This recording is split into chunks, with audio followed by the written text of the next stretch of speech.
ना सुनूंगा अब ये कहानी। एक था राजा एक थी रानी, नई कहानी मुझे सुनाए।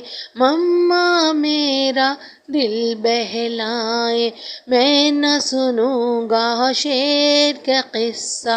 आ जाता है मुझको गुस्सा, क्यों खाता है हिरन हमारे नन्हे से खरगोश बेचारे। मैं तो सुनूंगा किस्सा ऐसा, एक बच्चा हो मेरे जैसा। शेर को भी वो मार भगाए, राजा को खातिर में न लाए।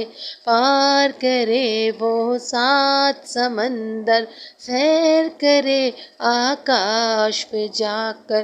बादल पर वो झूला झूले, चाँद सितारों को भी छूले। बादल उसके हों हम जोली, चाँद से खेले आँख मचोली।